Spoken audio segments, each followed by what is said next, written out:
Okay, good evening, everybody, and welcome to TFC Live. It's season 2, episode 30. Okay, Still Waters Run Deep, I've titled this one. Why is that? Well, because I think things are quite quiet in the game this week. First of all, though, I'll just say hi to the admins. Ladies first. Robin, good evening. How are you? Good evening. I'm doing very well, thanks. Yourself? Lady, I like that. I don't know why I came up with that, but I did. Get a martini in your hand, especially after that crazy 70-mile drive you just done. And Andrew, hi, buddy. How are you? Not too bad, ticking along.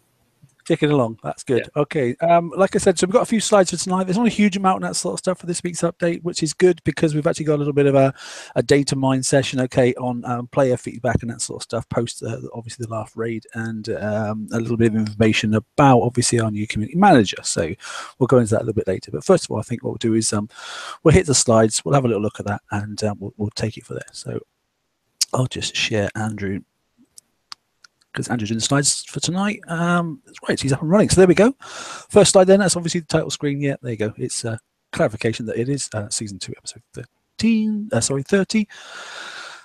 And the next slide then gives us the slide contents, TLCs, and more TLCs. The good thing is it gives a chance for people to consider, and there are a couple of things that we want to talk about, a couple of these TLCs that you may go, oh, not that one again, but you might want to stockpile a few things to plan ahead, but we'll get to that when we get to the relevant slide. So there we go. Moving forward, mate. Yeah, so there we go then. So this week you're going to have plenty of events to choose from. So like I said, you haven't got to do them all. Okay then. And if you don't want to do any of them, then you're going to have a very quiet week. So maybe go out and do a bit of PvP or something like that, you know, just to dust off some of those old holes that you haven't been using because you've been so busy doing chores. And if you want to go and smash some bases, or at least have a peek of some bases and think if you still remember how to smash a base, then maybe go and have a crack at this sort of stuff and see where you are. Okay. Yeah, so first one then, Skyfire. Okay. What's nice about this one is it's not overly hard, I don't think, to be honest, especially the lower levels. I think the last one's a bit cheeky and that sort of stuff. It's the payoff that you get for it is fantastic. So I also think it's good they're running it for 2 weeks this time. Yeah, and that's the first thing I noticed there. So that's going to go right up till the raid, which is nice. Okay, so bear that in mind. This is a double whammy for us. So it's giving people plenty of time. So don't rush it and that sort of stuff, you know. And you can definitely, you know, hit this thing quite decently. And I think the first 2 levels are absolutely a cinch, to be honest. The last one does take a little bit to get through. You know, as it says, use monolith icebreakers and citadels, obviously, to defeat garrison targets. Okay, so if your FM fleet's up and running, then I would definitely pick what obviously your strongest fleet in, which is, I'm sure, probably what you're now running for the FM. So, but I have seen the level 1 done with a really low level basic fleet of citadels and that sort of stuff. Okay. This was the one that you did live on the Hangout where we were all watching your driving skills while you had been drinking. Yeah. My slightly bad language. I do apologise. I must admit, I did play it back to myself, and I was like, "My God, do I swear that much? Maybe I do." No, the reason that I asked is I just wanted to bring up the point because it was something that you showcased very well and made me stop and think how I was looking at stuff is don't always take the easy route in. So don't just charge straight in and head for the nearest turrets and do that. You were kind of doing it differently in that you would go into this area, take this piece out, then go round back behind and, you know, take other turret pieces out. So don't just think that you have to charge in guns a-blazing and take a bunch of damage. Kind of dissect it and think and look at the turret clusters and say, okay, can I get to this from behind without being in cold snap range and stuff like that? Yeah, I tend to do, yeah, and that's where I look at a target. I stop first, take a 30-second sort of like snapshot in my mind, and then literally do that, dissect it, and go, well, if I went up there, maybe I could do that, and then I wouldn't take damage from that. And you know, the key thing in all these garrison targets we know, well, apart from running into the rocket turrets, is don't try to trigger a cold snap. If you don't trigger a cold snap, you're absolutely laughing. And in a lot of these targets, there's a lot of areas that you can kite around the outside and that sort of stuff, and yeah, knock out some of the targets, you know, or at least the bad bits of the targets, you know, the cold snaps and that sort of stuff. So yeah, do play with it. I have no idea whether I recorded that session or not, actually, Rube, but I should have. I don't think you did, but I was just amazed that you were, instead of and not just attacking turrets at different areas, you were actually going outside of the zone, the whole shebang itself. You were, you know, so don't think that you have to be inside kind of like the mouse maze that they give you, you were actually able to go in from the outside in some areas and completely take out turret clusters without anything firing at you. Yeah, use the full battle space. Yeah, I mean, there's one of them. Mhm. I can't remember what level it is, but there's one of them where you can skirt the top of the screen, and actually, Yes. even though you're inside, bizarrely, I don't know why. I probably shouldn't say this, but even so, you're inside the range of a cold snap. It doesn't fire in that direction. I have no idea why. It just doesn't. I don't know how to come to work that one out, but I think it was probably when I was using my icebreakers. So when this came out last time, I wish I took my time because I just finished my 12-hour shift at work. So Right. started it up. First target demolished. Well, my Got fleet was trashed. demolished. So I went, screw this, turned the PC off and went to bed. That was a tantrum moment, but that's what that was. Oh, I was working pretty much every day of that week. So after that initial attempt after night shift, I went, screw that. Oh well, but yeah, I mean the classic thing for this is it's great if you've got monos and that sort of stuff. But obviously with a Zealous lead, is my recommendation. But like I said, the flagship for the mono, as I was showing Robin, I use that to trail behind with 3 other standard monoliths, and I use that as my counter ship, and then my ships behind are always within the aura of the wake of the flagship, so I get that boost effect every second of the campaign, which makes a huge difference. Yep. Anyway, so there you go. There's price packs 1, 2, and 3.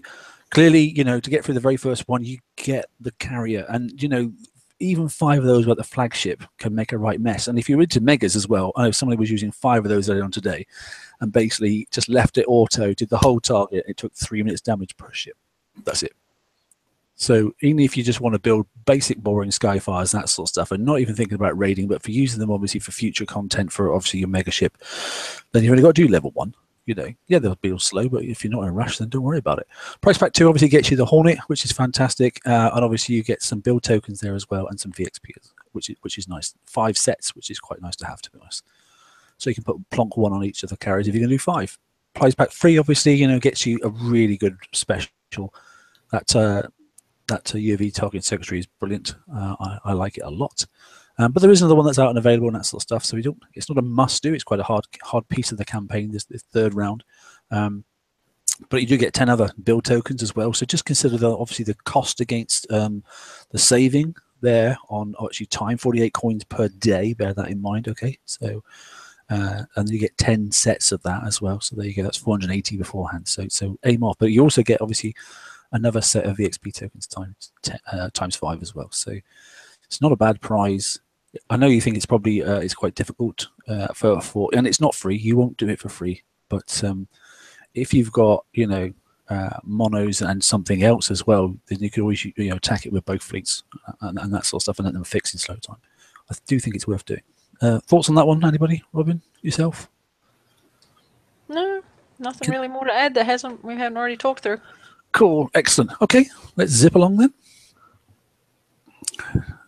Next, Andrew, if you wouldn't mind. Okay, Hyperion Rising. This one here is a bit of a controversial one, to be honest. I mean, it's great that it's come back again. It's 3 runs, so this is only the week long. Okay, and so basically, 25th right through till the 1st. Okay, so that's obviously. Remember this one. So this one is different to the one last time. It's a little bit sneakier, this one as well. A lot of people. I think it's the original. So very first original. It's a Hyperion one. Okay, well, let's have a yes. Number 2, 3. Yeah, so but bear in mind the timelines have changed. Obviously, it's 3 hour, 1 hour, 1 hour. Okay, then, and basically, as it says there, you must own the mega ship, obviously, to start the campaign. We flip forward one slide then. So let's have a look at what's available. The still thing I like is the tokens. The tokens are quite decent. Now, the good thing about the tokens, one of them is an upgrade token as opposed to a standard token. So it's quite decent to have in Price Pack 1. And Price Pack 1, basically, you get 4 Apollo ships come running at you. I've literally just done it myself quickly. And then the second one is just 1 single ship and a couple of Apollos. And, if I'm not saying it's easy. It certainly isn't. And I think it's a bit of a trigger and a bit of a trip, to be honest, because certain things need certain rockets and certain weapons. And I think to get through to the next level, you need to have the rockets, and you can't get the rockets because you can't get through to level 2. I think they need to look at this one a little bit. I think either tone down the Apollo power or reconsider it a little bit, because it does seem that, you know, that's where the rocket module comes from, but people are struggling to get to the level to finish part 2 of Price Pack 1 with cannons, because cannons just don't fire. These Apollos seem a lot stronger than, well, that's what I've noticed anyway. I know a couple of people haven't noticed it as well. But yeah, Price Pack 2's good. Yeah, so go on, Robin. Yeah. No, that's what I was just going to say.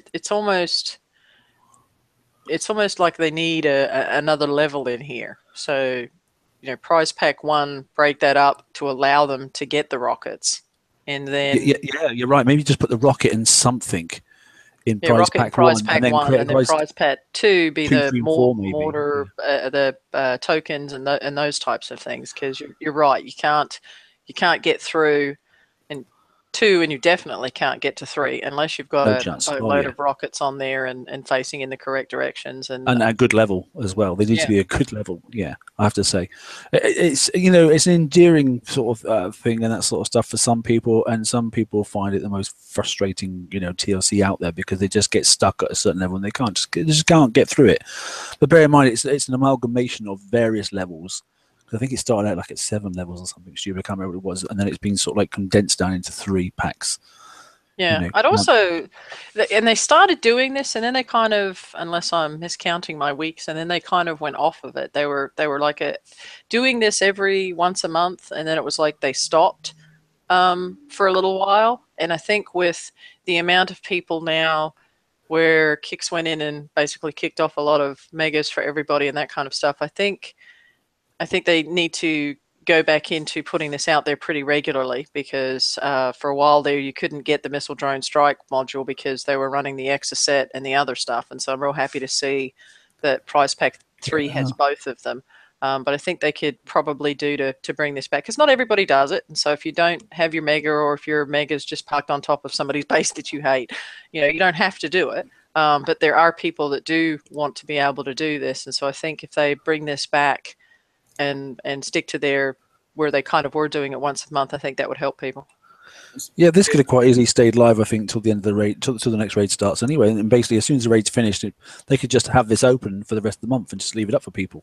Yeah, or even just make it one of the base campaigns that's out there all of the time, because you know, Kix wants people to participate in this, and not everybody's Hyperions are finishing at the same time, and not everybody is on the same schedule.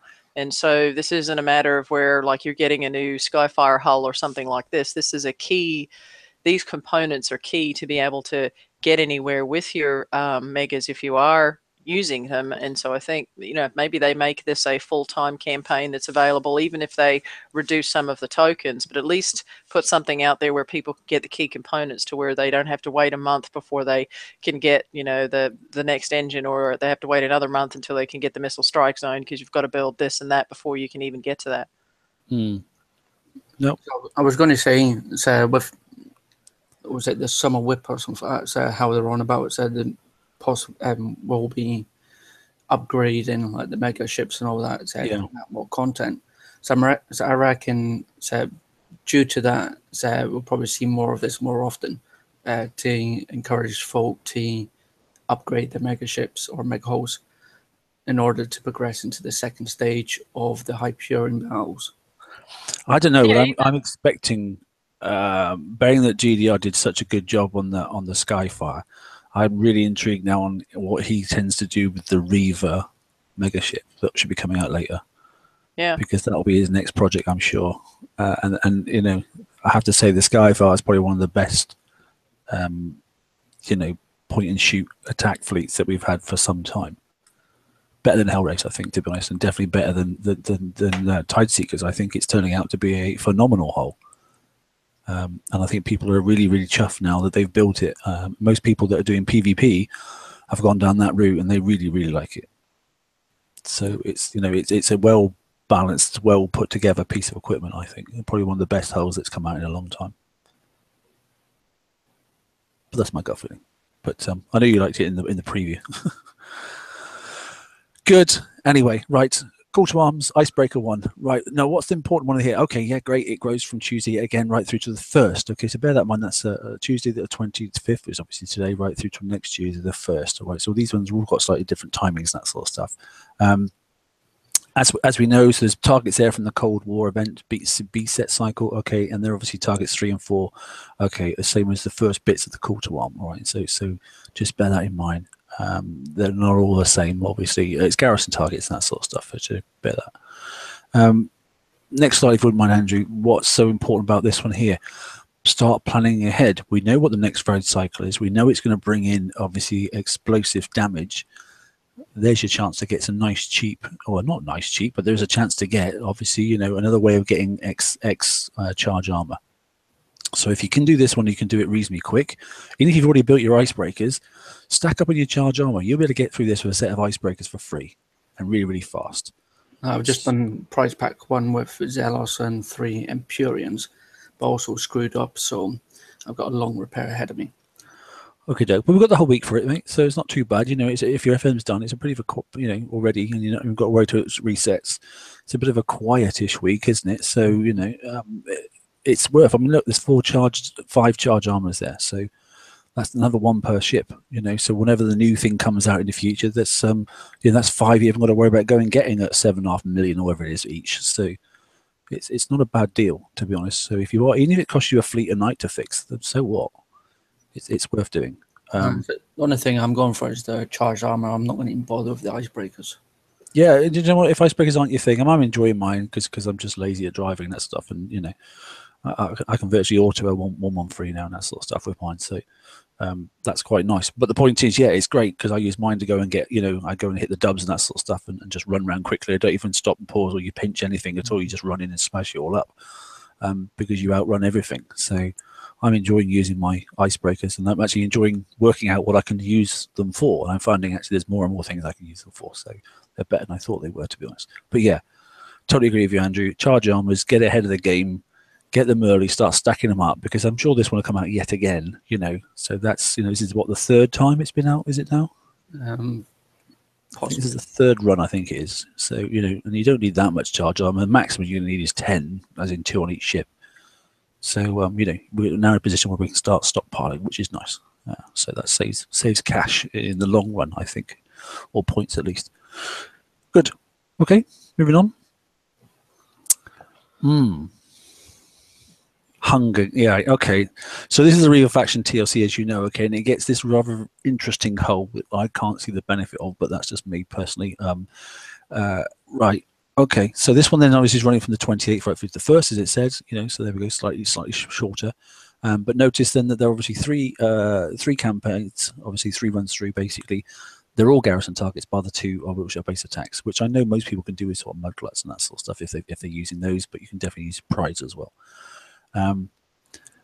Don't even think about considering using citadels, although I know somebody did ever go on level 1 with citadels and stuff. I think it was Ren, and did reasonably well, but the rest of it you're going to get smashed to pieces. So there are gates that stop you using those sort of things.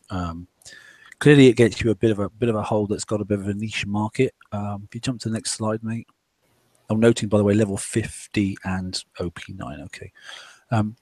So price pack 1, Radiant Reserves, great. Okay, then a launcher, price pack 2, which personally is shite, don't bother. Price pack 3, a hull with a very interesting and very niche market usage. Okay, and it's really, really weak against explosive, and it's not very good as a charge fleet. So, and you have multiples of the same ship this time to make that thing worthwhile, as far as I'm concerned, anyway. Unless anybody that thinks something different. I had somebody attack me with 5 of those there, and basically said, "Well, that was a waste of a couple of 1,000 coins," and it basically just scrapped them. Yeah, I had one come into my base, and I did not have my guard in, and even my crappy base was able to kill one. So, with no fleet. No. No, I don't know what the build was, but well, it's got a couple of weaknesses. That's the problem. There's a couple of areas that you can't buff this ship, and I think it went down the same line, unfortunately, you know, being a Reaver faction as well, that they've given the similar weaknesses on all the holes in that range, and unfortunately you need to have a, you know, it wasn't strong in a particular area compared to the other ones, so you wouldn't like just run an oppressor up the channel and hope that it would survive a load of, you know, explosive damage. And this thing, unfortunately, that's the sort of ship you're looking for. This thing here is supposed to run up for the channel fast and then charge through. And if someone's got some decent rocket stuff to stop, or a decent hull in the way, that fires them, then this thing's going to melt, and that's basically what happens.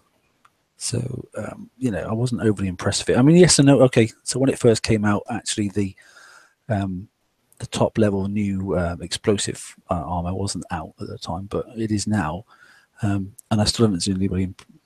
I just don't think it's a hole that's turned up too late. I think personally, I don't see it sitting. It's not a prep hole. It's can't do any good on the outside of the base, that sort of stuff. So it's got to go in the channel at some stage, and it's not going to go up against very many decent base guard holes. To be honest, I don't think it can cope.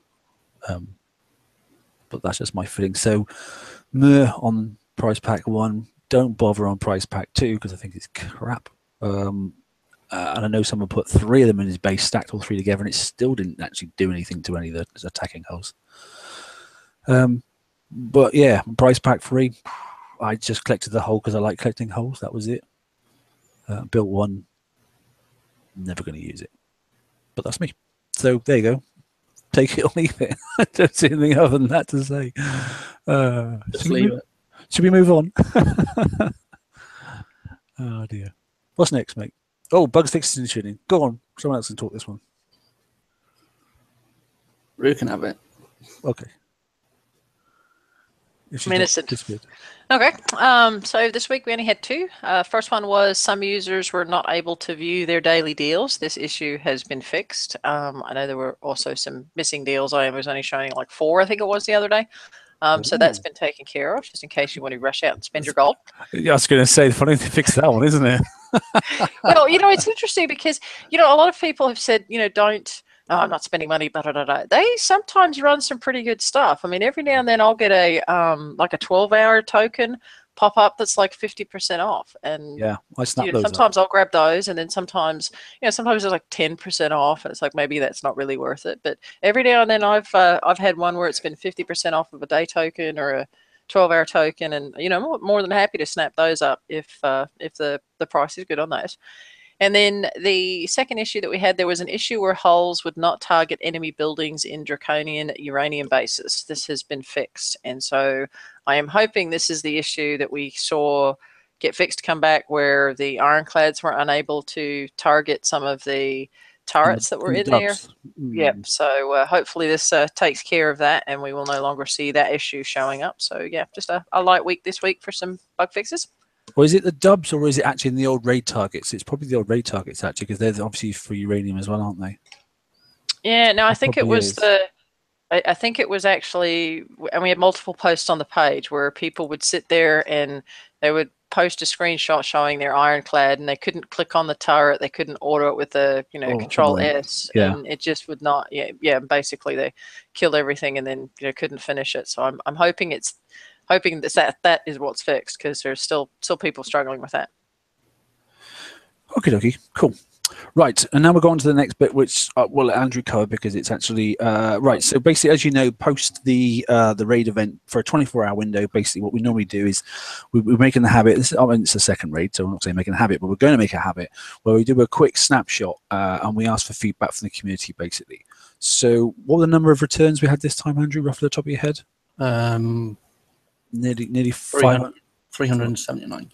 379. Okay, so 379 replies in a 24-hour snap, and we turn it off after 24 hours because at the end of the day, people tend to lose a track, or their own thought plans get overwhelmed by other people's impressions. So it's a raw data grab that we would like to do straight afterwards.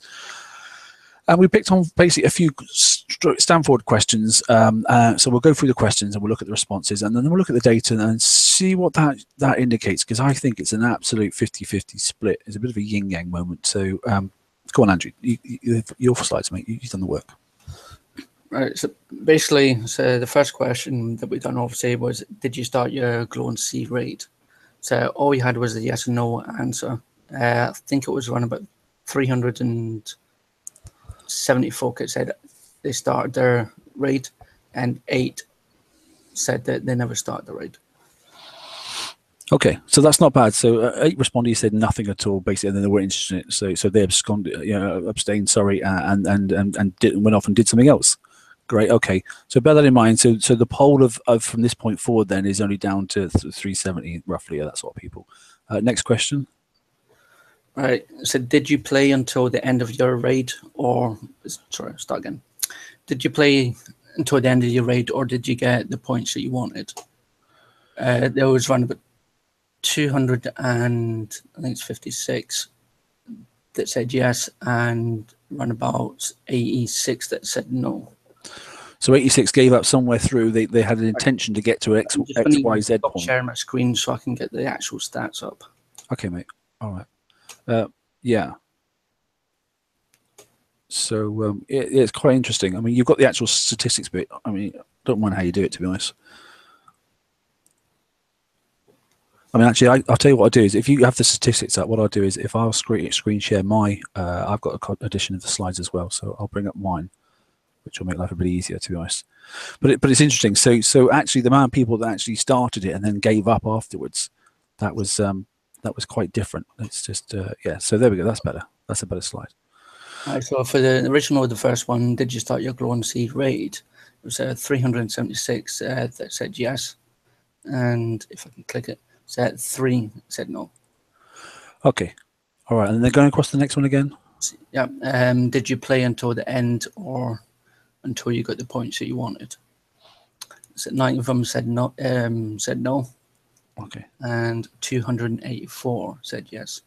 So is that supposed to represent people that started but were unable to get to their points, or are you talking about people that started and then stopped? So this is people that started the raid and either continued to the end of the raid by gaining the points that they wanted, or near enough the points that they did want to get, and those that couldn't get, didn't get what they wanted. Yeah, hence to say no sort of thing. Okay.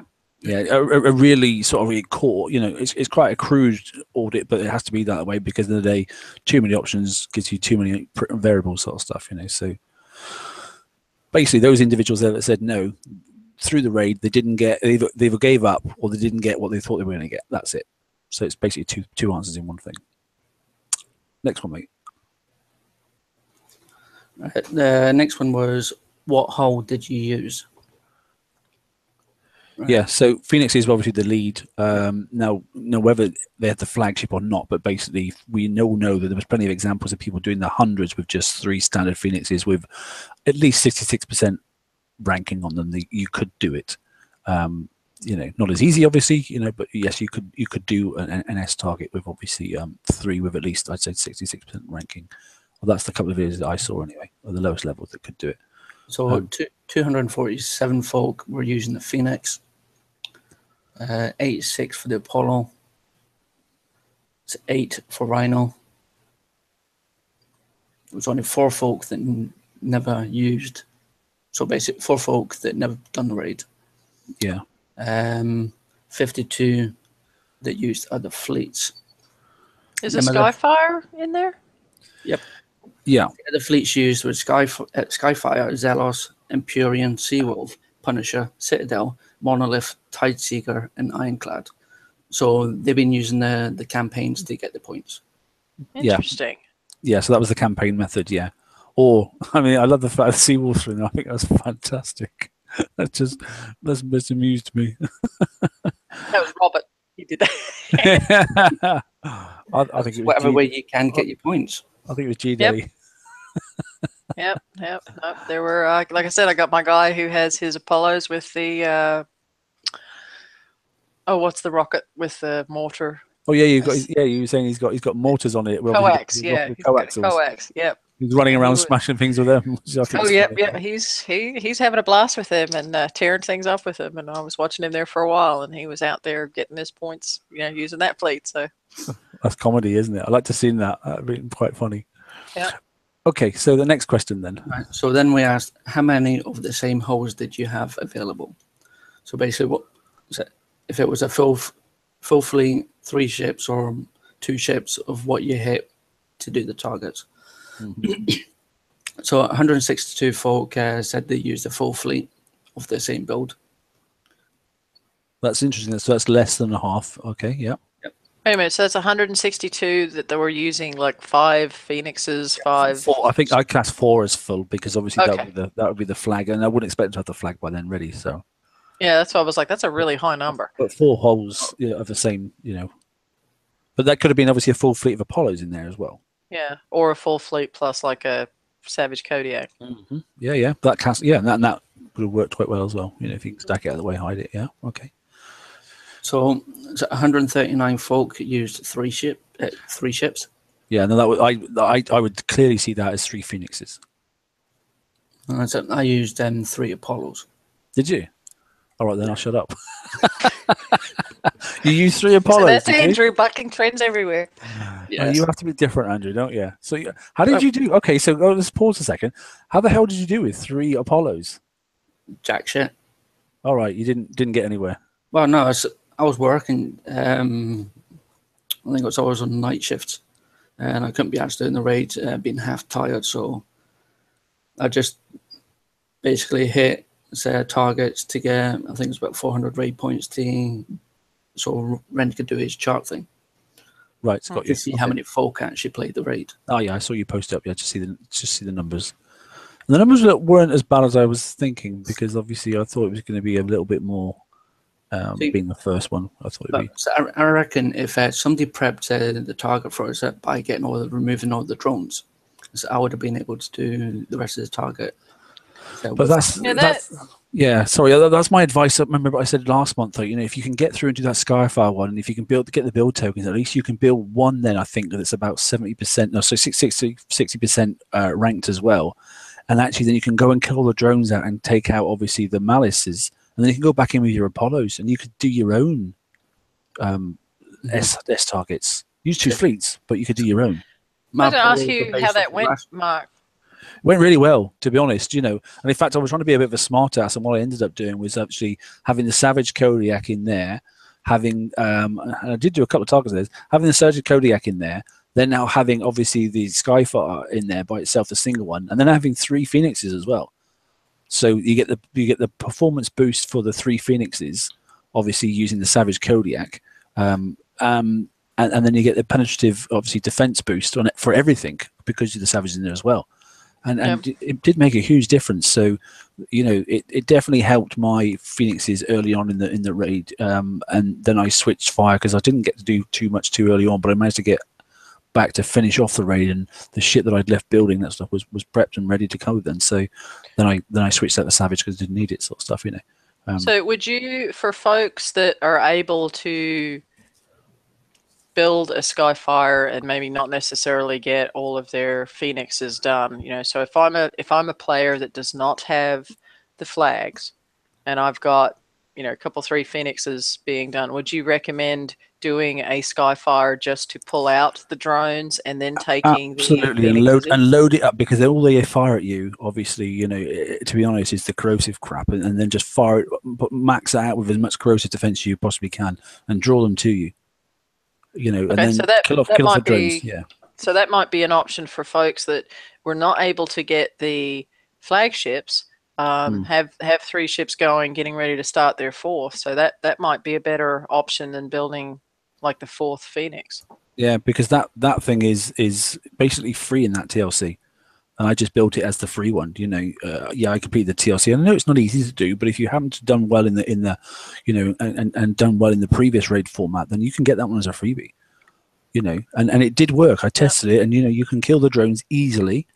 And you can get that thing up to quite a good speed, so it can match the speed of the drones. So we don't have to do it in one hit, and it's got real good turning speed and that sort of stuff. You don't have to load it totally with drones. You can put some speed stuff on there as well, and you can get that thing up to roughly around about 74, 75, and it's possible to do, and maybe just put 4 or 5 or 6 drones on as opposed to a full lot.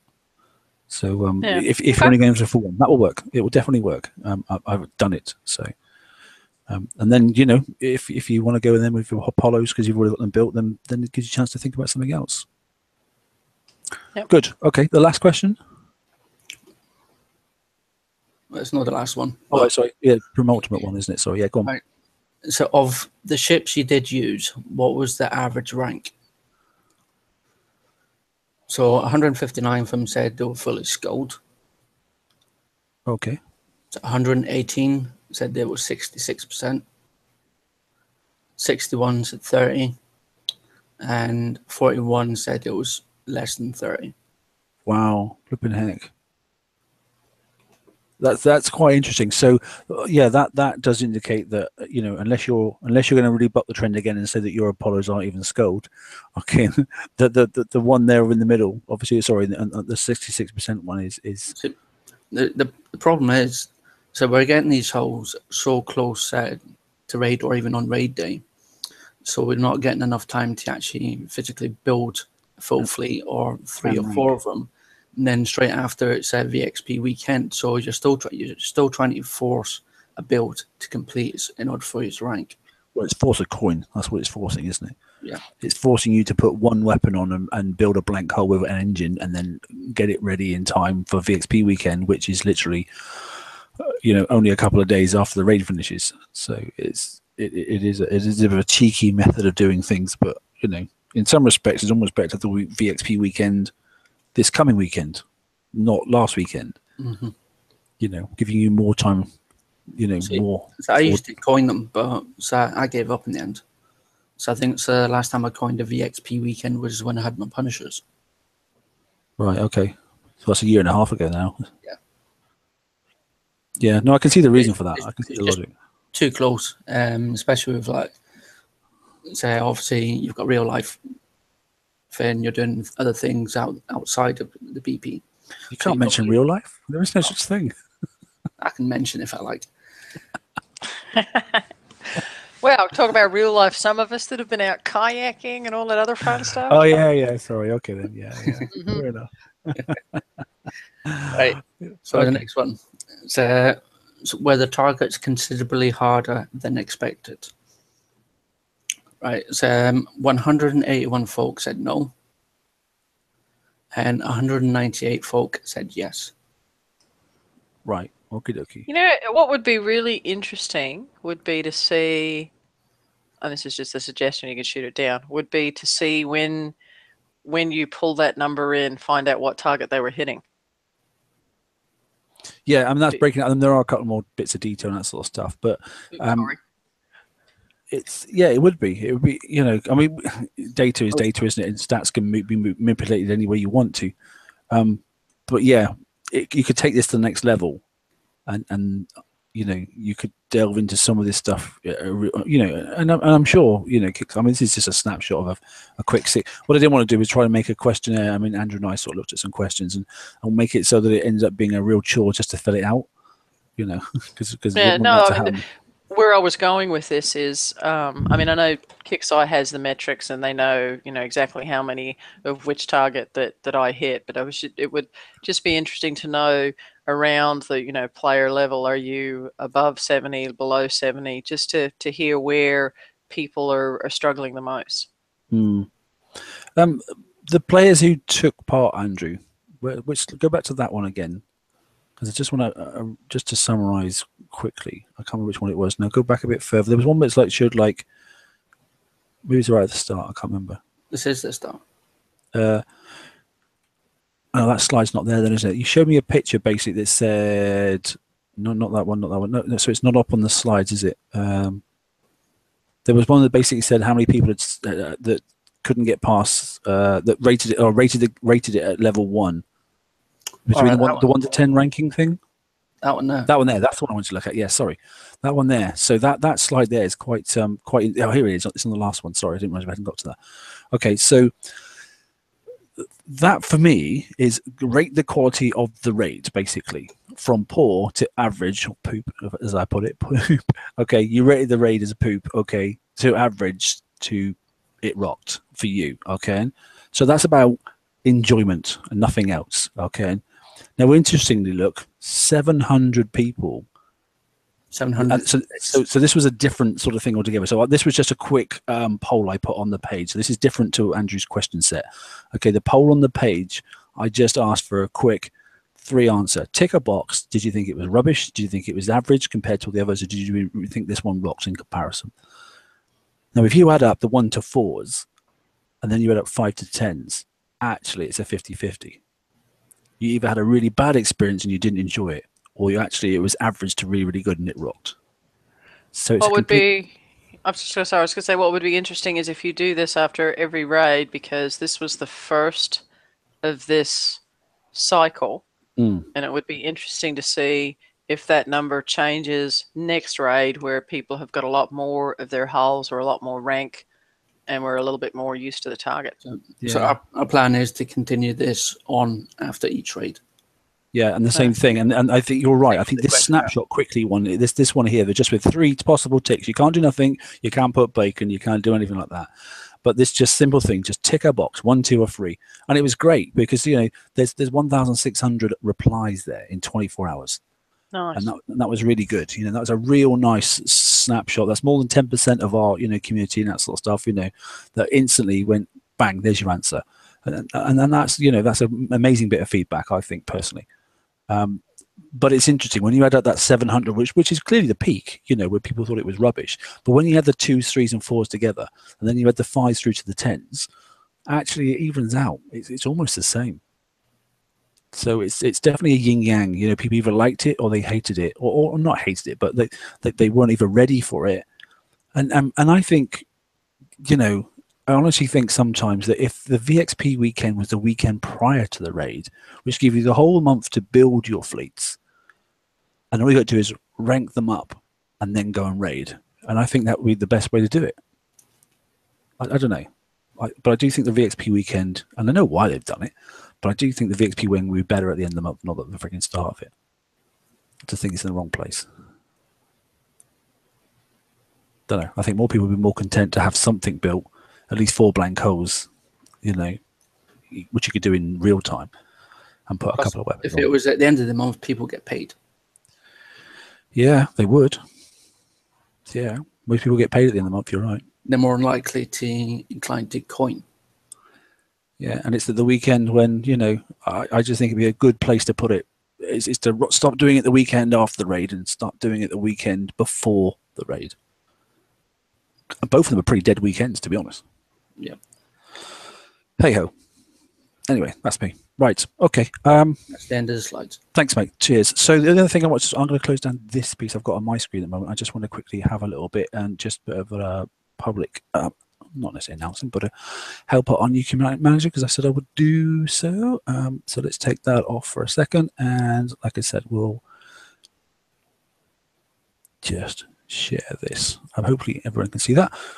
Right. So what's quite nice, obviously we all know then obviously we got a new community manager, okay, who's slowly transitioning and moving on to other things, and obviously then Rampage is picking up.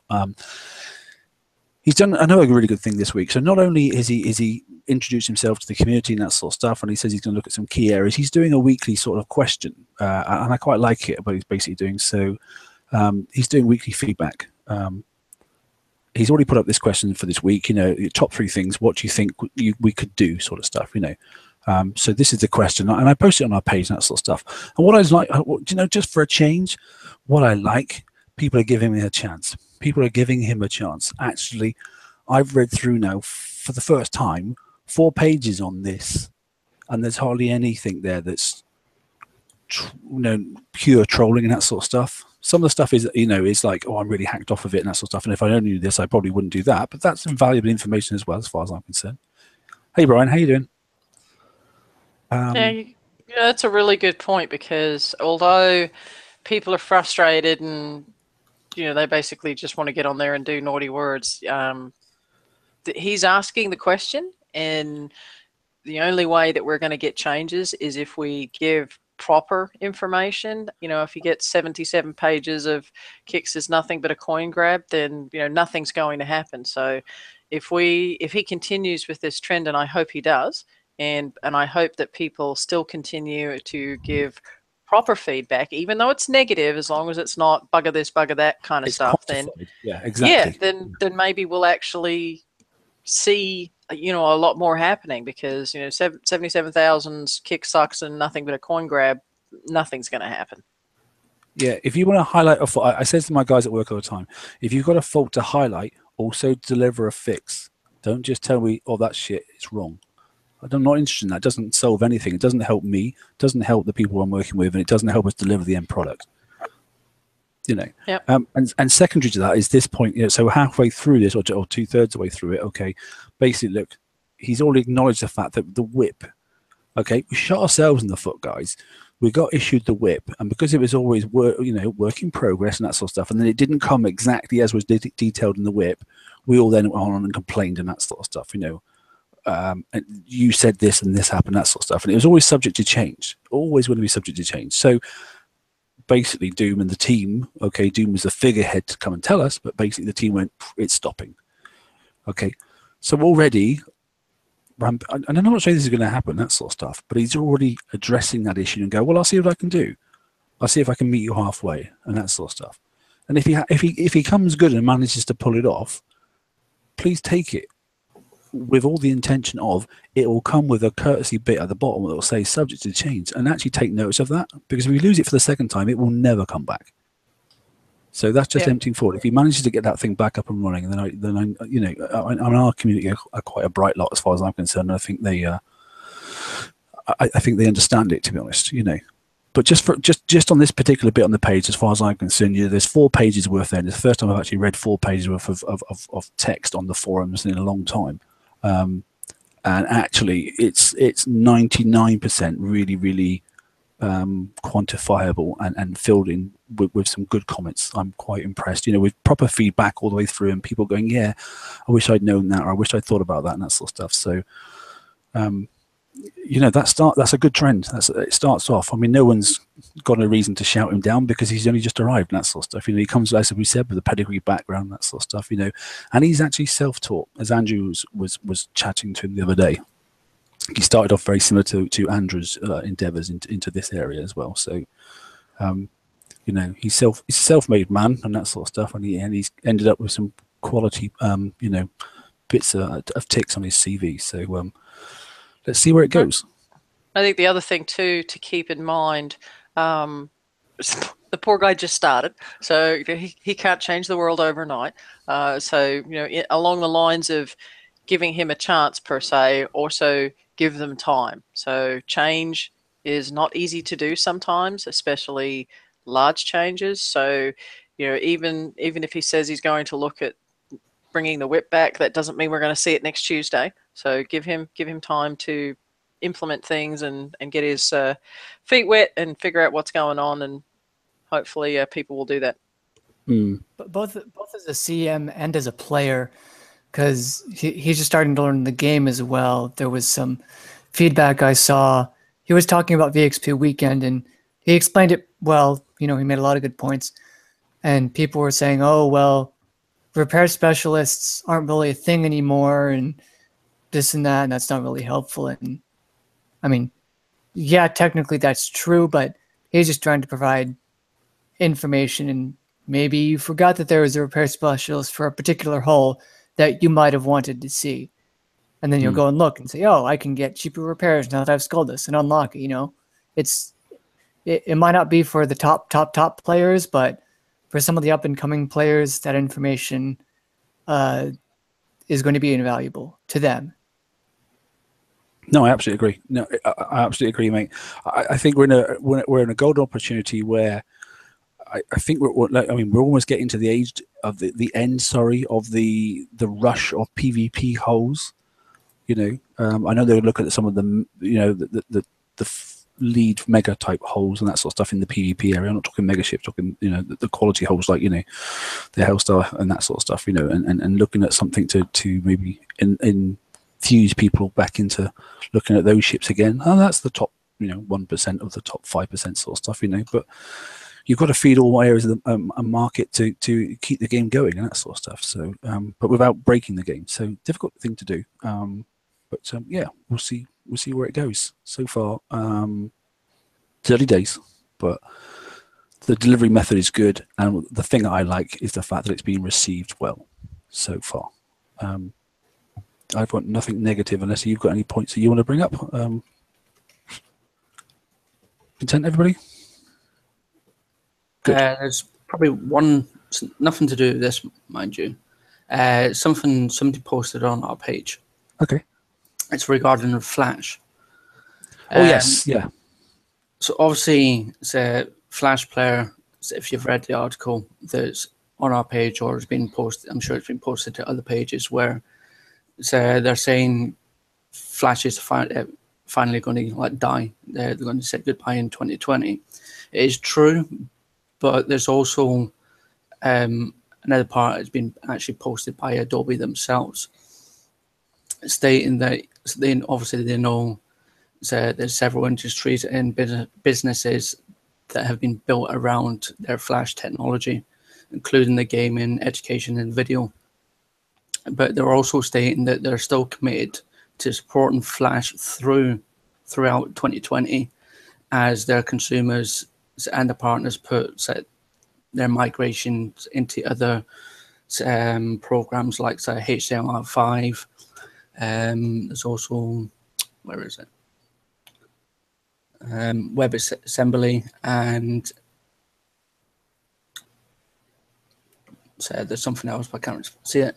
Well, it's HTML5, which the majority of the games are going to go through anyways, but they're just basically saying that they're going to continue upgrading Flash for likes of Facebook, Google, Microsoft, and Apple, as the majority of over 90% of their products are based off of Flash.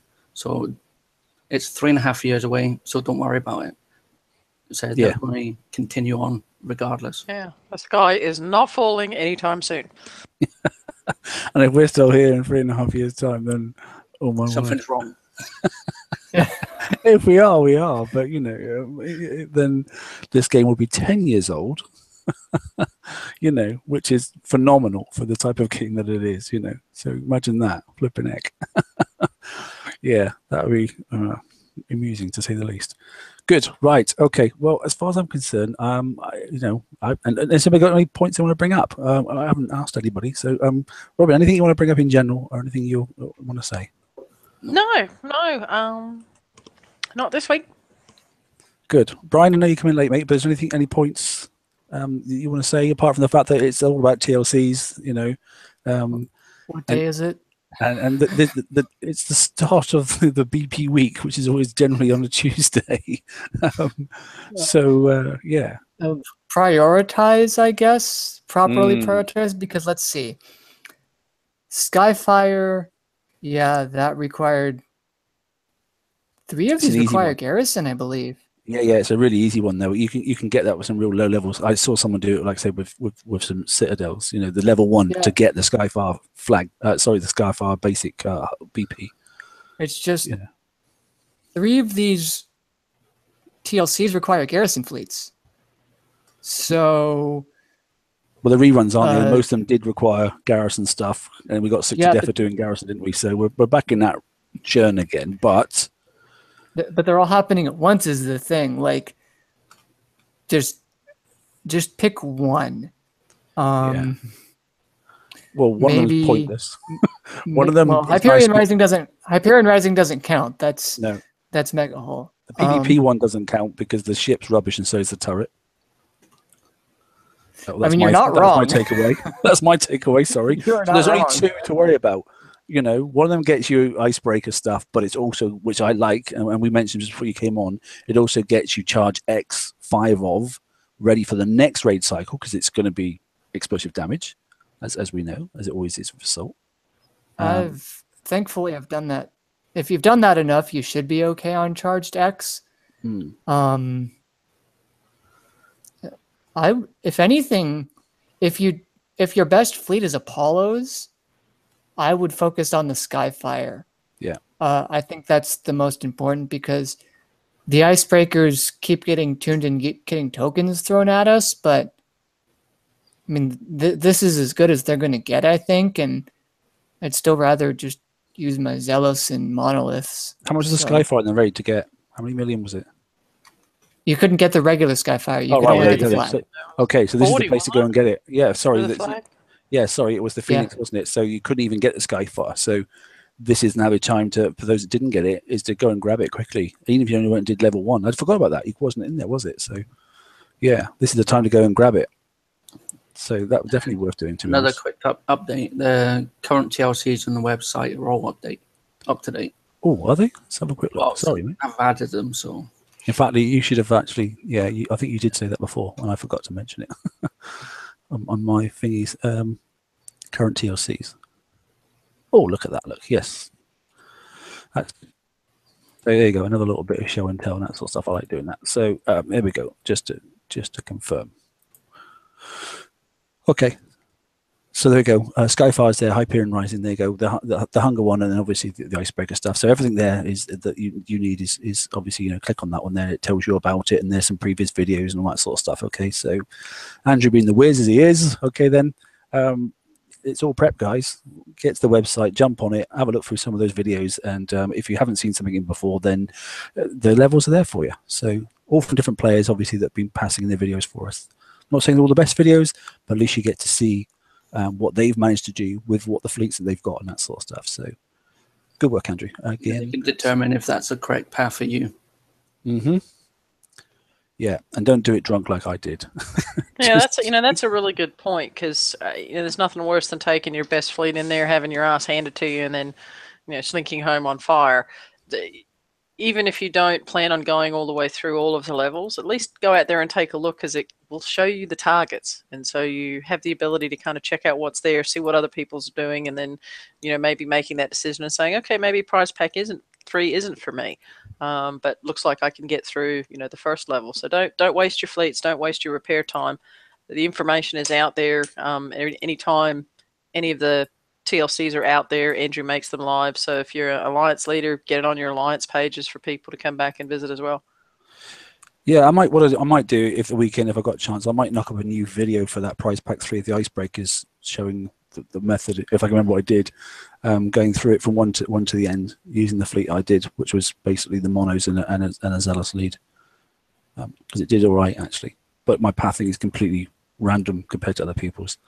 It's not as fast, but it's far less damage. But I'll have a look at that. You random? Yeah, I do random things. Right. Okay, we've hit the hour. We're there. Are we happy? Should we call it a night?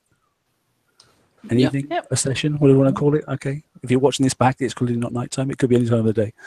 Right. Thanks all. Have a good week. Say hit those campaigns, and if you're not, then you could bust out your PvP stuff if you've got anything left, or those that have got stuff but have never got a chance to go and actually use it because you've been doing so much content on the PvE side. Then go out and have some fun. And hey, you know where I am. Everybody knows where I am. If you want to come and hit my base, whatever, like I care. It doesn't bother me. I've got a fix button. And I'm sure everyone's in the same thing, because that's what creates the content, and that's where the game started. PvP was the first thing that was of interest to me. Right, enjoy yourselves, and I'll speak to you on the open mic at the weekend. Take care. Cheers. Night all. Night, everybody.